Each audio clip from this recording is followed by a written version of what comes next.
Image को देखते हैं और यहीं पर हमें मूवी के दो इम्पोर्टेंट कैरेक्टर्स दिखाए जाते हैं, जिनमें एक तो था क्लीटस कैसिडी और दूसरी फ्रांसिस बैरिसन थी। वो दोनों अपने अपने रूम में बैठे होते हैं और ये जगह किसी मेंटल असाइलम के वार्ड की तरह लग रही थी। यहाँ पर हम नोटिस करते हैं कि फ्रांसिस काफी डरी होती है। तब क्लीटस उससे पूछता है कि आखिर डॉक्टर ने तुम्हें क्या कहा। तब फ्रांसिस कहती है कि मेरी म्यूटेशन काफी तेजी से बढ़ती जा रही है और मैं आहिस्ता आहिस्ता एक पावरफुल म्यूटेंट बनती जा रही हूँ और मैं बहुत डरी हुई हूँ, क्योंकि इस टाइम उसे कुछ लोग एक बड़े से एक्सपेरिमेंट के लिए ले जाने वाले होते हैं, जिस पर क्लीटस उसे तसल्ली देता है कि तुम टेंशन मत लो, सब कुछ ठीक हो जाएगा। और वो ये भी कहता है कि वो लोग तुम्हारे ऊपर कोई भी एक्सपेरिमेंट नहीं कर सकते, क्योंकि तुम उन लोगों की इकलौती उम्मीद हो और वो तुम्हें खुद से दूर नहीं करेंगे। लेकिन तभी कुछ लोग वहाँ पर आकर फ्रांसिस को जबरदस्ती अपने साथ ले जाने लगते हैं। तभी ये देखकर क्लीटस को बहुत गुस्सा आता है, इसीलिए वो आउट ऑफ कंट्रोल हो जाता है। अब एक तरफ तो वो लोग पुलिस की गाड़ी के अंदर फ्रांसिस को ले जा रहे थे, तो उधर क्लीटस गुस्से में जोर जोर से विंडो पर हाथ मार रहा होता है। अब वो लोग फ्रांसिस को एक सीक्रेट लोकेशन पर ले जाने लगते हैं, लेकिन रास्ते में फ्रांसिस अपने सोनिक पावर की मदद से, यानी आवाज की ताकत की वजह से, वो वहाँ से भागने की कोशिश करती है। इसका मतलब ये था कि फ्रांसिस के पास ऐसी वोकल पावर्स थी जिसकी मदद से वो किसी भी ग्लास या फिर हैवी चीज को तोड़ सकती थी। अब फ्रांसिस की वोकल पावर की वजह से वो पूरी वैन पलट जाती है। अब इसका असर वहाँ पर बैठे हुए पुलिस ऑफिसर्स पर भी होता है, इसीलिए वो पुलिस वाले घबराते हुए फ्रांसिस की आंख में गोली मार देते हैं, जिससे फ्रांसिस फौरन गाड़ी से बाहर गिर जाती है। तो पुलिस को लगता है कि शायद वो मर चुकी है, लेकिन वो मरी नहीं होती बल्कि अभी भी जिंदा होती है। इसके बाद वो लोग फ्रांसिस को एक असाइलम में लेकर आते हैं। यहाँ पर एक डॉक्टर होती है जो फ्रांसिस पर अलग अलग तरह के एक्सपेरिमेंट्स कर रही होती है। तभी हम देखते हैं कि एक वार्ड बॉय आकर फ्रांसिस को एक न्यूज़पेपर देता है। उस न्यूज़पेपर में एक खबर छपी होती है कि क्या क्लीटस को मौत की सजा दे देनी चाहिए। असल में क्लीटस कैसिडी एक काफी बड़ा सीरियल किलर होता है, लेकिन कुछ खास एविडेंस न होने की वजह से उसकी डेथ सेंटेंस यानी सजाए मौत बीच में ही रुकी होती है। अब यहाँ पर हैरान कर देने वाली बात तो ये होती है कि ये न्यूज किसी और ने नहीं बल्कि एडी ने छपवाई होती है। और यहाँ पर डॉक्टर फ्रांसिस को कहती है कि क्लीटस जैसे लोगों को तो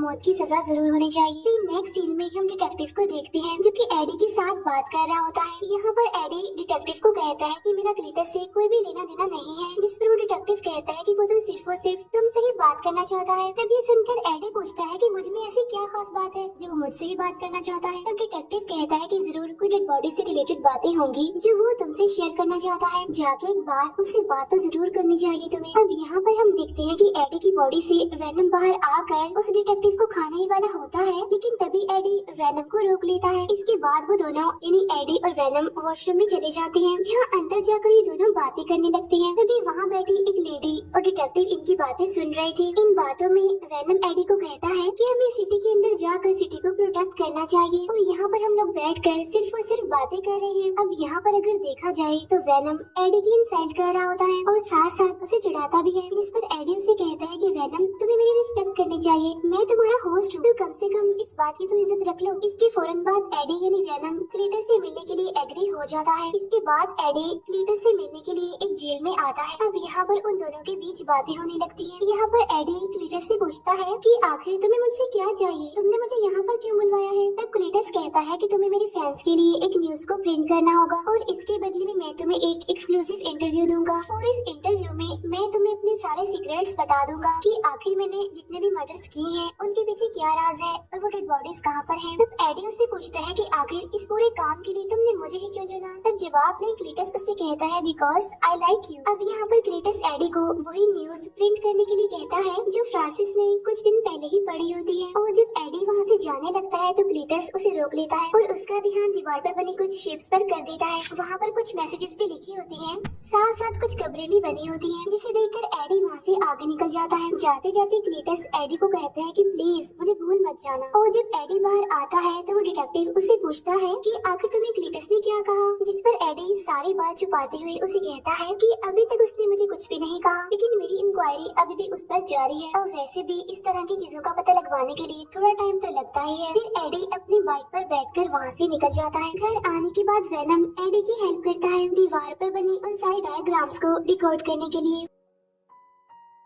साथ साथ उसे बीच की एक लोकेशन भी बताता है जहाँ पर क्लीटस ने सारी डेड बॉडीज को छुपा कर रखा हुआ था। फिर नेक्स्ट डे बहुत सारे पुलिस ऑफिसर्स उसी लोकेशन पर पहुँच जाते हैं जहाँ पर उन्हें बहुत सारी डेड बॉडीज मिलती हैं जिन्हें क्लीटस ने मारा होता है। इसके बाद सारे रिपोर्टर्स आकर एडी से बात करने लगते हैं और उससे पूछते हैं क्या तुम्हारी क्लीटस से दोस्ती हो गई है जो उसने ये सारे सीक्रेट्स तुम्हें बता दिए, यानी कि उसने अपने मारे हुए लोगों की सारी डेड बॉडीज को कहाँ पर छुपा कर रखा हुआ है, क्योंकि उससे अभी तक सिर्फ और सिर्फ तुम ही मिले हो अकेले और तुम्हारे उससे मिलने के बाद ही हमें ये इन्फॉर्मेशन मिल पाई है। अब जब ये इंटरव्यू लाइव टीवी पर आ रहा होता है तो ये देखकर वो डिटेक्टिव काफी गुस्सा हो जाता है क्योंकि इस बारे में एडी ने उसे नहीं बताया था बल्कि सारी बात छुपाई। तो इतनी बड़ी न्यूज देखकर तो उसको शौक लगना ही था। अब यहाँ पर सारे एविडेंस मिलने की वजह से क्लीटस को सजाए मौत सुना दी जाती है क्योंकि ये न्यूज हर जगह पर फैल जाती है और फ्रांसिस को भी इस बारे में पता चल जाता है। और ये पता चलने के बाद तो फ्रांसिस बहुत दुखी होती है और उधर क्लीटस को भी ऐसा लगने लगा था कि शायद एडी ने उसे धोखा दिया है। तो इसी वजह से वो सब के लिए एडी को रिस्पॉन्सिबल कहता है क्योंकि इस न्यूज के छपने की वजह से एडी रातों रात फेमस जो हो जाता है। इसके बाद वेनम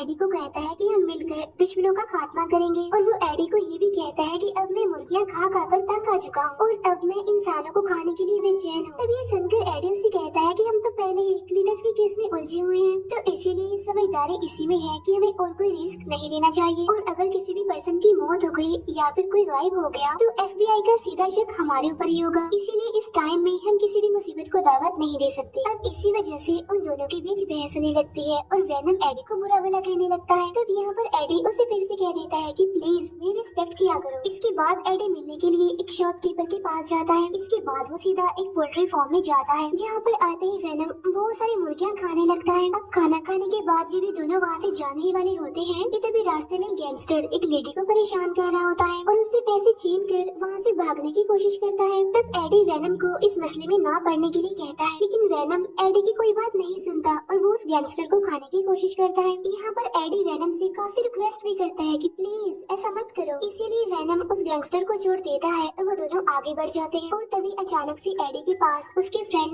एन की कॉल आती है और वो एडी को मिलने के लिए बुलवाती है, इसीलिए एडी भी उससे मिलने के लिए एग्री हो जाता है। तब जब वो दोनों मिलते हैं तो यहाँ भी अंदर ही अंदर वेनम एडी से बातें कर रहा होता है। तो ये देखकर एन को भी पता चल जाता है कि एडी अंदर ही अंदर वेनम से बातें कर रहा है। तो इसीलिए एन एडी से पूछती है क्या वेनम अभी भी तुम्हारे साथ ही है, जिस पर एडी कहता है कि नहीं वेनम तो मर चुका है। तभी एन एडी को बताती है कि मेरी एंगेजमेंट हो गई है। तभी देखकर एडी थोड़ा सा इमोशनल हो जाता है और तभी एन एडी से कहती है हे वेनम कैसी हो, और मैं जानती हूँ कि तुम इस टाइम भी एडी के अंदर ही हो, तो इसीलिए प्लीज एडी का ख्याल रखना। तभी ये सुनकर एडी काफी हैरान हो जाता है और अपनी बाइक पर बैठकर अपने घर के लिए जाने लगता है जहाँ पर वेनम एडी को समझाता है कि तुम इन छोटी छोटी बातों पर दुखी नहीं होना चाहिए क्योंकि हम तो बड़े कामों के लिए बने हैं ना। तब एडी उसे कहता है कि तुम्हें किसी से प्यार नहीं हुआ ना, इसीलिए तुम मेरी फीलिंग्स को नहीं समझ सकते। नेक्स्ट डे हम देखते हैं कि वेनम खुद ही अपने लिए खाना बना रहा होता है और यहाँ पर वेनम एडी को एक स्ट्रॉन्ग सा ब्रेकफास्ट लेने के लिए कहता है क्योंकि जब तक एडी नहीं खाएगा तब तक वेनम को भी कुछ नहीं मिलेगा। और तभी हम यहाँ पर देखते हैं कि उनके पास एक लेटर आया होता है और ये लेटर क्लीटस का होता है जिसमें क्लीटस एडी को कह रहा होता है कि तुम्हारी वजह से मुझे मौत की सजा हो रही है। साथ ही साथ क्लीटस उसमें अपने पुराने बुरे कामों में लिखकर बता रहा होता है कि अगर मैं पैदा ही न होता तो मेरी ग्रैंड मदर को कौन मारता, साथ साथ मेरी मदर को बार टब में डिबोकर कौन मारता। इसका मतलब ये था कि क्लीटस ने अपनी फैमिली तक को नहीं छोड़ा था। तब क्लीटस ने उसमें ये भी लिखा होता है कि सब कुछ होने के बाद मेरे फादर ने मुझे एक ऑर्फनेज में भेज दिया और वहाँ के बच्चे भी मुझे मारा करते थे, लेकिन फिर मैं वहाँ पर फ्रांसिस से मिला जो कि एक म्यूटेंट थी जिसके पास वोकल पावर्स थी और यहाँ पर हमारी एक अच्छी बॉन्डिंग बनी और हमारी दोस्ती हो गई और फिर देखते ही देखते हम दोनों एक दूसरे को पसंद करने लगी थी। और अब एडी मैं लास्ट टाइम तुमसे मिलना चाहता हूँ, तो इसीलिए एडी भी अब उससे मिलने के लिए एग्री हो जाता है। इसके बाद में हम देखते हैं कि एडी उससे मिलने के लिए जेल में जाता है जहाँ पर क्लीटस एडी को बताता है कि मैं हमेशा से ही एक फैमिली के लिए तरसता रहा हूँ, जिस पर एडी कहता है कि हाँ अपनी ग्रैंड मदर और अपनी माँ को मारने के बाद ऐसा तो होना ही था। यहाँ पर क्लीटस उससे कहता है कि अगर मुझे मौत की सजा हो गई तो मेरी मौत की रिस्पॉन्सिबल कोई और नहीं बल्कि तुम होगे। साथ साथ वो एडी को ये भी कहता है कि एडी तुम इंसानियत पर एक धब्बा हो। असल में ये क्लीटस की एक चाल होती है क्योंकि वो एडी को गुस्सा दिलाने की कोशिश कर रहा था और यही वजह होती है कि वेनम को भी उस पर गुस्सा आने लगता है, इसीलिए वो एडी के पेट से निकलकर क्लीटस को मारने लगता है। लेकिन अब क्योंकि क्लीटस काफी चालाक होता है इसीलिए उसके हाथ को पकड़कर उस पर बाइट कर लेता है। लेकिन तभी वहाँ पर गार्ड आकर उनकी लड़ाई छुड़वा देता है। इसके बाद जब एडी वहाँ से जाने लगता है तो क्लीटस उससे कहता है कि खून का टेस्ट मैंने पहले भी किया है, लेकिन तुम्हारा खून तो बिल्कुल अलग है। अब तभी हम देखते हैं कि जब क्लीटस ने एडी को काटा था तो उसके सिम्बियोट का थोड़ा सा पार्ट क्लीटस के अंदर ही रह जाता है। इसके बाद हम देखते हैं कि जब एडी अपने घर पहुँच जाता है तो वेनम उससे माफी मांगता है कि मुझे ऐसा नहीं करना चाहिए था, जहाँ पर एडी उसे समझाता है कि तुम्हारा खुद पर कंट्रोल होना चाहिए और अगर तुमने क्लीटस को मार दिया होता तो उसकी मौत का सीधा इल्जाम मेरे ऊपर ही आता, जिसकी वजह से बहुत बड़ा मसला बन सकता था। अब यहाँ पर उन दोनों के बीच एक बार फिर से बहस हो जाती है और वो दोनों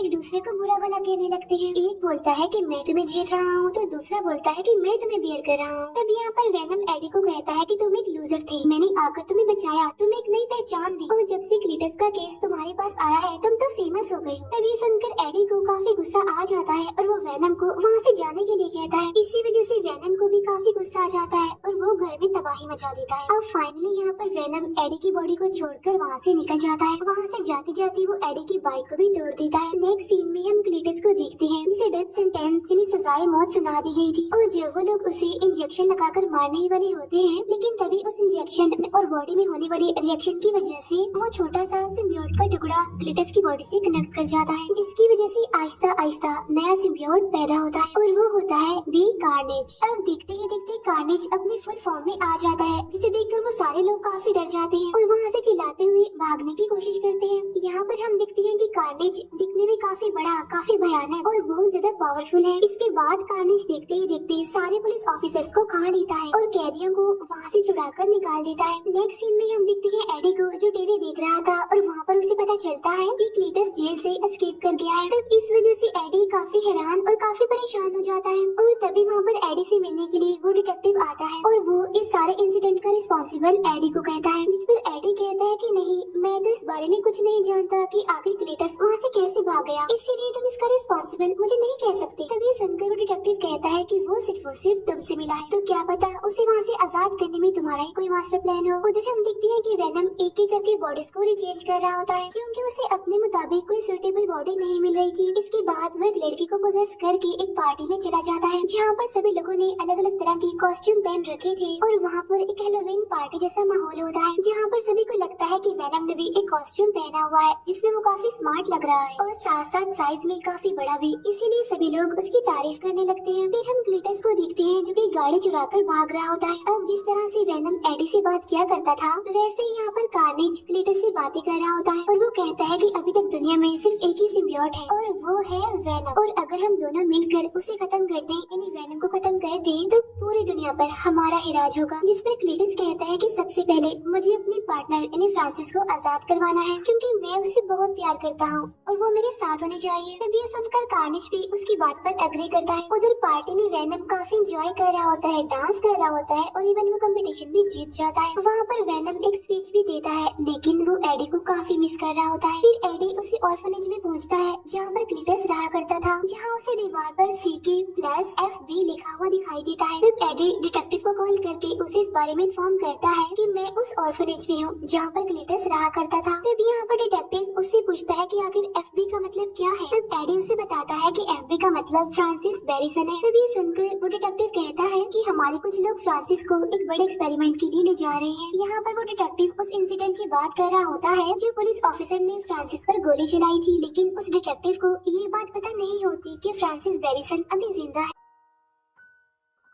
उधर क्लीटस एक शॉप में जाकर उसकी ऑनर को मार डालता है, साथ ही वो वहाँ के कंप्यूटर को हैक करके सीक्रेट लोकेशन यानी उस असाइलम का भी पता लगवा लेता है जहाँ पर फ्रांसिस को रखा गया था। अब उस असाइलम में आने के बाद तो सबसे पहले वो वहाँ के डॉक्टर्स को मारता है और फिर वो फ्रांसिस से मिलने के लिए आता है और यहाँ पर ये दोनों एक दूसरे के आमने सामने आकर बहुत खुश होते हैं। यहाँ पर क्लीटस कार्नेज की मुलाकात फ्रांसिस से करवाता है। अब ये तीनों आपस में मिलकर काफी खुश हो रहे होते हैं। इसके बाद ये तीनों ही गाड़ी की मदद से वहाँ से भागने लगते हैं और अब इनके पीछे पुलिस पड़ चुकी होती है, लेकिन कार्नेज के सामने कौन टिकने वाला था। कार्नेज बाहर आकर सारी पुलिस की गाड़ियों को उठा कर फेंकने लगता है और सभी पुलिस ऑफिसर्स को वो जान से मार डालता है। उधर वेनम एक दूसरी बॉडी में आकर उसी शॉपकीपर के पास आता है जहाँ पर वो उनसे कुछ खाना और चॉकलेट्स मांगता है क्योंकि एडी को छोड़ने के बाद वो काफी दिनों से भूखा था। फिर एडी को पुलिस कस्टडी में ले लिया जाता है क्योंकि पुलिस को लग रहा था कि कल रात जो अटैक हुआ है उसके पीछे एडी का हाथ, क्योंकि एडी के घर के पास उन्हें बहुत सारी डेड बॉडीज भी मिली थी। यहाँ वो डिटेक्टिव एडी को सारे सारी बात सच सच बताने के लिए कहता है। तब एडी कहता है कि जब तक मैं एक फोन कॉल नहीं करता तब तक मैं तुम्हें कुछ भी नहीं बताऊंगा। तो इसके बाद एडी एन को कॉल करता है। तब उसकी बात सुनकर एन उस डॉक्टर के साथ बैठकर एडी से मिलने आ जाती है। तब उससे मिलने के बाद एडी एन से कहता है कि सिटी में जो भी हादसे हो रहे हैं उसके पीछे क्लीटस का हाथ है, क्योंकि एक अननोन पावर जो सब पर अटैक कर रही है उसने एक नए सिम्बियोट को पैदा कर दिया है। एडी यहाँ पर ये भी बताता है कि अब मैं और वेनम एक साथ नहीं है, तो इसीलिए एन प्लीज तुम जाओ और वेनम को ढूंढो, क्योंकि एक वेनम ही है जो कार्नेज को हरा सकता है। अब क्योंकि एन जानती थी कि वो शॉपकीपर वेनम के बारे में जानती है, तो इसीलिए वो सीधा वहाँ पर जाती है और उनसे पूछती है क्या आपने वेनम को देखा है, कि वेनम तो उस शॉपकीपर की बॉडी के अंदर ही छुपा होता है। और वो एन को कहता है कि इस टाइम मैं एडी से बहुत नाराज हूँ। तब यहाँ पर एन वेनम से रिक्वेस्ट करती है कि एडी को तुम्हारी मदद की जरूरत है, जाओ और उसकी हेल्प करो। तब ये सुनने के बाद वेनम फाइनली एडी से मिलने के लिए एग्री हो जाता है। उधर क्लीटस और फ्रांसिस पूरे शहर में तबाही मचाते हुए घूम रहे होते हैं, जहाँ क्लीटस की बॉडी से निकलकर कार्नेज कहता है कि मेरा अगला शिकार वेनम है, यानी कि एडी। इसके बाद हम देखते हैं कि वेनम यानी कि एन एडी से मिलने आए होते हैं। इसके बाद ये तीनों किसी तरह करके वहाँ से भाग जाते हैं, जहाँ रास्ते में वेनम एडी को उससे माफी मांगने के लिए कहता है, तो इसीलिए यहाँ पर एडी फाइनली वेनम से माफी मांग लेता है। उधर वो डिटेक्टिव कहीं पर जा रहा होता है, लेकिन उसे रास्ते में क्लीटस मिल जाता है, इसीलिए वो गाड़ी से उतरकर सीधा क्लीटस पर शूट कर देता है। लेकिन तभी उसकी बॉडी से कार्नेज बाहर आकर उस डिटेक्टिव को पकड़ लेता है। इसके बाद जब फ्रांसिस एडी के घर पहुँचती है तो उसे वहाँ पर एन की रखी हुई रिंग मिलती है और तब वो उसे लेकर वहाँ से जाने लगती है। लेकिन वहाँ से जाने से पहले उसे एन की पिक्चर भी मिल जाती है, जिसकी मदद से वो सीधा आकर एन को पकड़ लेती है और फिर वो एन को कहती है कि हमारी शादी में जरूर आना। इसके बाद डॉक्टर एडी को कॉल करके कहता है कि यहाँ पर कुछ लोग आकर एन को ले जा चुके हैं। इसके बाद हम देखते हैं कि क्लीटस और फ्रांसिस दोनों शादी कर रहे होते हैं। अब यहाँ पर वो डिटेक्टिव भी होता है जिसे थोड़ी देर पहले इन्होंने प्रिजनर बनाया था। अब यहाँ एक तरफ तो उनकी शादी हो रही होती है, तो तभी वहाँ पर वेनम यानी एडी भी पहुँच जाता है। अब उसे वहाँ पर देखकर जैसे ही क्लीटस की बॉडी से कार्नेज निकल कर बाहर आता है, तो उसे देखकर वेनम डर जाता है और वापिस से एडी की बॉडी के अंदर घुस जाता है। तब यहाँ पर एडी वेनम से पूछता है कि आखिर प्रॉब्लम क्या है, तुम बाहर क्यों नहीं आ रहे हो। तो वेनम उसे कहता है कि ये तो देख कार्नेज है, ये बहुत ज्यादा चालाक, तेज और पावरफुल होते हैं। तब एडी वेनम से कहता है कि बस तुम बाहर आ जाओ और बाहर आने के बाद तुम जिसे मर्जी खाओ, मैं तुम्हें अब नहीं रोकूंगा। तब ये सुनकर तो वेनम फुल स्पीड के साथ फौरन बाहर आ जाते हैं और अब यहाँ पर दो ग्रेट वॉरियर्स के बीच जबरदस्त फाइट छिड़ जाती है। दोनों ही आपस में एक दूसरे को हराने की कोशिश करते हैं, साथ साथ एक दूसरे पर हावी होने की भी काफी कोशिश कर रहे होते हैं। लेकिन यहाँ पर कार्नेज वेनम पर भारी पड़ रहा होता है, उसे उठा उठा कर फेंक रहा होता है। अब यहाँ दरमियान में कार्नेज और फ्रांसिस के बीच में बातें भी हो रही होती है। लेकिन अब क्योंकि फ्रांसिस के पास वोकल पावर होती है, इसीलिए वो जोर जोर से चिल्ला रही होती है, जिसकी वजह से कार्नेज को कुछ प्रॉब्लम हो रही होती है। क्योंकि हम जानते हैं कि सिम्बियोट और एक्सट्रीम लेवल की हीट सोनिक पावर को बर्दाश्त नहीं कर पाती। तब इसी बात का फायदा उठाकर यहाँ पर डॉक्टर कार्नेज के ऊपर पेट्रोल डालने लगता है और साथ ही साथ वहाँ पर एक काफी बड़ा घंटा भी होता है जो कि बजने लगता है। अब घंटे की आवाज सुनकर दोनों ही सिम्बियोट्स अपने अपने होस्ट की बॉडी से बाहर आने लगते हैं। लेकिन जैसे ही वहाँ पर आवाज आना बंद होती है तो ये दोनों सिम्बियोट्स वापिस से अपने अपने होस्ट की बॉडी में आ जाते हैं। इसके बाद कार्नेज एन को लेकर सीधा एक बिल्डिंग के टॉप पर जाने लगता है, लेकिन अब तक वेनम की बॉडी पर काफी पत्थर गिर चुके होते हैं, इसीलिए वो वहाँ तक पहुँच नहीं पाता। और यहीं पर वो एडी को कहता है कि इस बार हम ये जंग नहीं जीत सकेंगे, क्योंकि कार्नेज मुझसे बहुत ज्यादा पावरफुल है। इसके बाद कार्नेज फ्रांसिस को भी पकड़ लेता है और उसे अपना मुंह बंद करने के लिए कहता है, क्योंकि उसकी सोनिक पावर कार्नेज को काफी परेशान कर रही थी। अब क्योंकि कार्नेज की पकड़ काफी तेज होती है, इसीलिए फ्रांसिस का दम घुटने लगता है, इसीलिए वो वहीं पर गिर जाती है। तब ये देखकर क्लीटस को गुस्सा आ जाता है और वो कार्नेज को अपनी बॉडी से दूर हटने के लिए कहता है। लेकिन अब क्योंकि कार्नेज का पूरा कंट्रोल क्लीटस की बॉडी पर होता है, इसीलिए वो उसे खुद से अलग नहीं होने देता। अब ये सारा सीन वेनम भी देख रहा होता है, इसीलिए वो एडी को कहता है कि देखो कार्नेज का कंट्रोल क्लीटस की बॉडी पर नहीं है। तब ये सुनकर एडी कहता है कि हाँ, सिर्फ तुम और मैं ही एक परफेक्ट मैच है, और भला हम दोनों के अलावा कोई और परफेक्ट मैच हो सकता है। जिसे सुनकर वेनम को और ज्यादा जोश आ जाता है जीतने का, इसीलिए वो कार्नेज को चैलेंज कर देता है। इसीलिए अब ये दोनों ही काफी ऊंचाई पर पहुंच जाते हैं। अब एक तरफ तो कार्नेज के हाथ में एन होती है, तो दूसरी तरफ वेनम के हाथ में एक रॉड होता है, जिससे वो सीधा कार्नेज के सर में घुसा देता है, जिसकी वजह से एन सीधा जमीन पर गिरने लगती है। लेकिन बिल्कुल ठीक टाइम पर आकर वेनम उसे बचा लेता है, लेकिन इतनी ही देर में कार्नेज भी वहाँ पर पहुँच जाता है और वो अपनी स्पाइक्स को उसके अंदर घुसा रहा होता है। अब यहाँ दोनों सिम्बियोट्स एक दूसरे से बातें कर रहे होते हैं और कह रहे होते हैं कि हम दोनों में से किसी एक को तो मरना ही है। और यहाँ पर वेनम कार्नेज को इस मूवी का बेस्ट डायलॉग भी मारता है, Venom let there be Carnage. लेकिन तब तक वहाँ पर फ्रांसिस भी जाग जाती है, तो इसीलिए वेनम उसे सोनिक साउंड निकालने के लिए कहता है, लेकिन तभी कार्नेज वहाँ पर आकर उसे जोर से धक्का दे देता है और इसी वजह से नीचे गिरते वक्त फ्रांसिस वहाँ पर जोर से चिल्लाने लगती है। तो इसीलिए सोनिक पावर की वजह से वहाँ की सारी दीवारें टूटने लगती हैं और साथ ही इतनी जोरदार आवाज की वजह से